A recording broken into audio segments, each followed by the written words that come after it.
जय माता दी। अगर आपको ये हमारी वीडियो अच्छी लगे तो प्लीज़ इसे लाइक शेयर एंड सब्सक्राइब ज़रूर करें। हमारी इस वीडियो में बताया जाएगा कि जो आपने किचन कंपोस्ट में प्लांट लगाया था और वो किचन कंपोस्ट में जो प्लांट लगाने के बाद कुछ समय बाद वो कंपोस्ट नीचे पहुंच गई है, साथ में प्लांट भी नीचे पहुंच गया है और उसकी ग्रोथ कम हो रही है, उसकी मिट्टी को धूप कम मिल रही है। तो हम उसके लिए क्या करेंगे, साथ में इसमें हम और भी प्लांट लगा के आपको दिखाएंगे या सीड लगा के दिखाएंगे कि उनकी ग्रोथ कैसे होगी, और साथ में उसमें ग्रोथिंग के लिए हम उसमें उस मिट्टी में क्या क्या मिलाएंगे जिससे कि हमारी मिट्टी में बीमारियां ना हों। तो चलिए हम आपको पहले बताते हैं कि हमने मिट्टी किस तरीके से बनाई है। हमने अपनी ये मिट्टी तैयार कर रखी है और इस मिट्टी को हमने अपनी किचन कंपोस्ट से ही तैयार किया है। किचन कंपोस्ट में मैंने क्या किया कि जो हम अपनी किचन कंपोस्ट बना के रखते हैं इस तरीके के बैग में, इस तरीके से हम अपना किचन कंपोस्ट एक बैग में बनाते रहते हैं और जब इसमें रोज़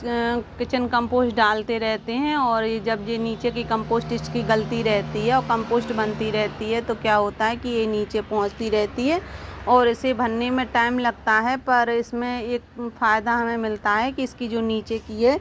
नीचे हमारी कंपोस्ट तैयार होती जा रही है, ऊपर हम न्यू कंपोस्ट डालते जा रहे हैं। अगर हमें कभी ज़रूरत रहती है कंपोस्ट की तो हम क्या करते हैं कि इसको हम पलट लेते हैं और इसके नीचे जो कंपोस्ट कंप्लीट हो गई है उसको हम निकाल लेते हैं और जो कच्चा मटेरियल है, कच्ची कंपोस्ट है, जैसे कि चिकला वगैरह हैं, पेपर हैं, वो कंपोस्टिंग में डाले थे और गले नहीं हैं, सड़े नहीं हैं, तो हम इन्हें फिर से इसी कंपोस्ट बिन में डाल देंगे और जो इसकी मिट्टी तैयार हो गई है वो हम इस तरीके से उसमें निकाल के रख लेते हैं। वो बस वही मिट्टी है जो हमने इस कंपोस्ट बिन में, हमारा जो दूसरा कंपोस्ट बिन था हम उसमें से निकाल के रखी थी। आज सुबह हमने पूरे दिन की धूप दिखा रखी है क्योंकि इसमें छोटे छोटे से शंख जैसे कुछ कीड़े से हो गए थे, तो मैंने इसे कम से कम 95% सुखा लिया जिससे वो सब शंख वाले कीड़े थे वो मर गए और वो हमारी बस ये अच्छी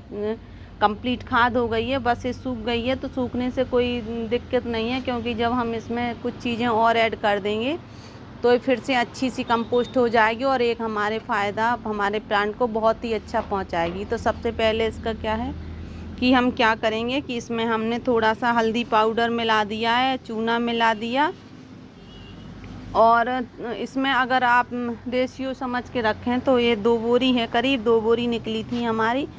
तो इसमें थोड़ी थोड़ी सी मिट्टी भी भरक के रखी थी हमने साथ में। तो ये और लेकिन आप देखिए पूरी मिट्टी सी लग रही है आपको, ये किचन के छिलके वगैरह हैं, पत्तों के छिलके हैं। तो हमने क्या किया है कि इसमें मैंने थोड़ी सी हल्दी पाउडर 2 बोरी में 1 मुट्ठी हल्दी पाउडर, 1 मुट्ठी चूना का पाउडर, 2 मुट्ठी सरसों की खली, थोड़ा सा हल्दी पाउडर 1 टेबल स्पून, और मेरे पास ट्राइकोडर्मा भी था तो 1 टेबल स्पून मैंने इसमें ट्राइकोडर्मा भी डाल दिया जिससे कभी नीमाटोड की समस्या नहीं होती। इस सब को हमने मिला लिया है और अब हम इसमें फिल करेंगे। साथ में ये हमारा बैग है जो हमने आपको बताया था,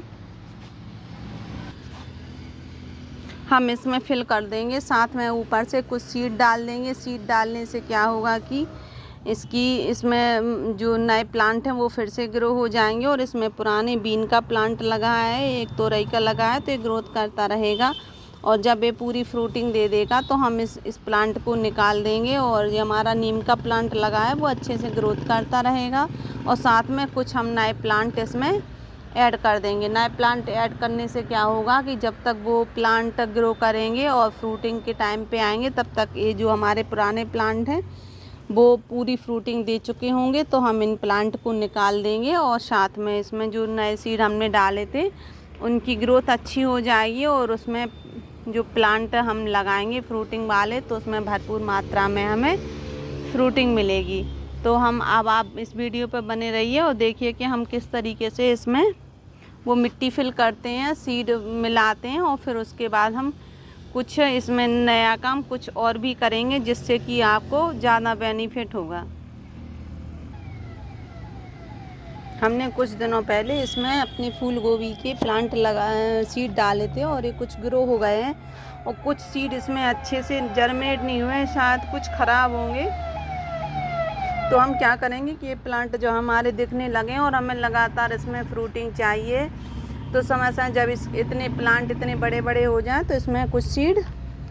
और ऐड कर दें। सीड ऐड करने से क्या होगा कि जब तक ये प्लांट हमारे लगाने लायक होंगे तब तक जो नए सीड डाले हैं वो जर्मिनेट हो जाएंगे और हमारा रेगुलर ऐसा बना रहेगा कि हमें बराबर इसमें फ्रूटिंग मिलती रहेगी और हमें ज़्यादा समय तक गोभी खाने के लिए मिलेगा। तो हम अब आपको ये हमने बताया कि किस तरीके से हम गोभी की फसल ले सकते हैं, साथ में लेंगे हम एक फसल के साथ कई फसलें। हमने इसे अच्छे से फिल कर दिया है, देखिए आप, ये थोड़ा सा खाली है लेकिन हमें इसमें समय समय पर फिर से थोड़ी सी मिट्टी डालते रहना चाहिए हमेशा, हर 1 महीने बाद 1.5 महीने बाद फ्रूटिंग वाले प्लांट में, क्योंकि अगर उसके जब वो पूरी फ्रूटिंग देता है तो थोड़ी हम जब ग्रो बैग में मिट्टी में ग्रो बैग की कंपोस्टिंग में अगर हम प्लांट कोई लगाते हैं तो उसकी कैपेसिटी उतनी होती है, ज़मीन के पौधों जितनी नहीं होती है। तो हमें इसे समय समय पर इसमें फर्टिलाइज़र ऐड करना होता है, तो हम मिट्टी के साथ ही फर्टिलाइज़र यूज़ कर देते हैं। तो हमारी जो किचन कंपोस्ट बनी रखी रहती है तो हम उसी में थोड़ा सा फंगीसाइड वगैरह मिला के, और अगर हमारे पास गोबर की खाद मिल जाती है तो हम थोड़ी सी गोबर की खाद भी मिला देते हैं। और हम क्या करेंगे कि इसमें हमारे पास इसमें तोरई का प्लांट लगा है और एक बीन का लगा है। अब हम इसमें दूसरी अपोजिट हमेशा एक पॉट में वही सब्जी नहीं लगाना चाहिए जो पहले लग चुकी है। तो इस बार हम इसमें सेम के प्लांट लगाएंगे। हमारी पिछले साल के हमने सीड बचा लिए थे, हम अपने प्लांट से ही कुछ सीड बचा के रखते हैं और बस उन्हीं को समय समय पर ग्रो करते रहते हैं। तो हमें इसमें सेम के केवल 2 प्लांट चाहिए हैं, लेकिन हम इसमें 4 सीड डाल देंगे। 4 सीड डालने से क्या होगा कि इसमें से अगर 2 प्लांट हमारे ख़राब हो गए तो हमारे पास 2 रहेंगे, और अगर चारों सही निकले, चारों ग्रो हो गए, तो इसमें जो हेल्दी प्लांट रहेगा वो हम इसी में रखे रहेंगे, और जो हमारे जो वीक प्लांट हैं उन्हें हम हटा देंगे। तो इस तरीके से हमेशा कोई भी वेजिटेबल लगाएं तो हमेशा ज़्यादा बीज डालें उसकी, जिससे क्या होता है कि हमें